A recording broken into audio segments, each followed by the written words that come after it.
Assalamualaikum warahmatullahi wabarakatuh. Perkenalkan, nama saya Salsabila Rifdah Pradila dari jurusan S1 Akuntansi UPBJJUT Bandung. Pada kesempatan kali ini, izinkan saya mempresentasikan gagasan saya tentang COVID-19 yang berjudul Pandemi Mengubah Segalanya.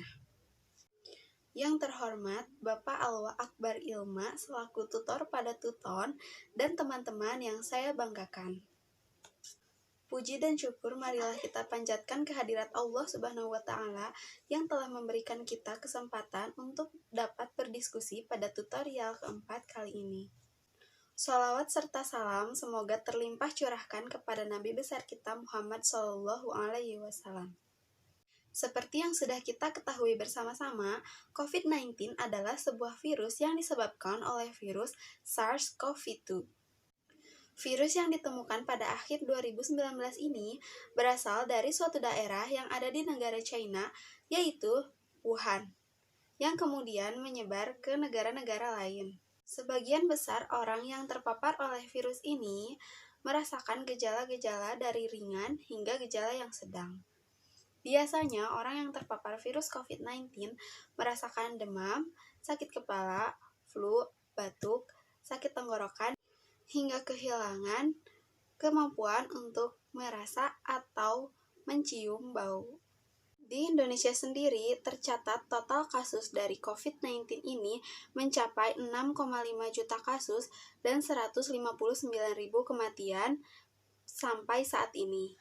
Virus COVID-19 ini yang bermula dari satu daerah yang kemudian menyebar ke negara-negara lain akhirnya menjadi sebuah pandemi. Pandemi COVID-19 ini tak hanya berdampak pada kesehatan masyarakat saja, tetapi juga berdampak pada perekonomian, pendidikan, hingga kehidupan sosial masyarakat. Di Indonesia, pandemi COVID-19 ini menyebabkan pemerintah memberlakukan PSBB atau pembatasan sosial berskala besar. Berlakunya PSBB ini sangat berdampak pada aktivitas ekonomi, aktivitas pendidikan, dan juga aktivitas bersosial. Pada bidang ekonomi, tentu dampak yang ditimbulkan sangatlah besar. Masyarakat yang tidak lagi dapat bebas berpergian menyebabkan daya beli masyarakat mulai menurun. Sehingga perusahaan-perusahaan di Indonesia, dari mulai perusahaan yang kecil bahkan hingga perusahaan yang besar, mengalami penurunan omset dan penurunan pendapatan. Dampak yang sangat-sangat besar pasti terasa oleh perusahaan-perusahaan kecil seperti UMKM. Di saat PSBB berlaku juga, pemerintah menutup banyak sekali tempat wisata. Hal tersebut juga tentu berdampak pada pihak pengelola wisatawan di mana pendapatan mereka akan menurun karena tidak adanya wisatawan yang datang ke tempat wisata mereka. Selain dari bidang wisata, karyawan-karyawan juga banyak yang terkena PHK dikarenakan produksi dari perusahaan semakin menurun di kala pandemi.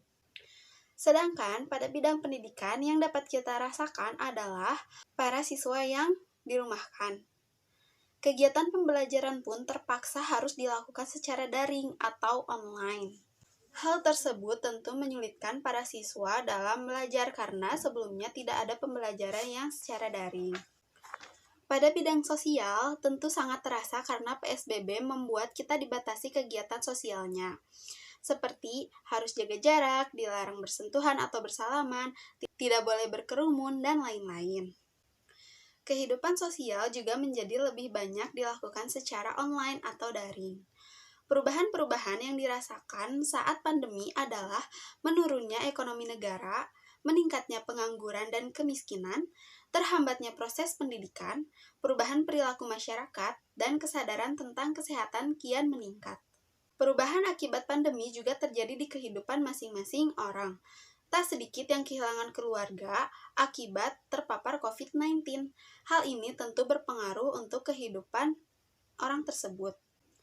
Tetapi, perlu diingat, selain ada perubahan negatif, pasti juga ada perubahan positif.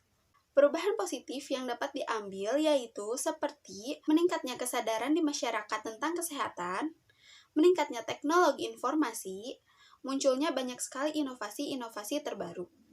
Di balik itu semua, kita harus senantiasa bersyukur karena masih diberi kesehatan sampai saat ini, sehingga masih bisa berkumpul dalam kesempatan ini.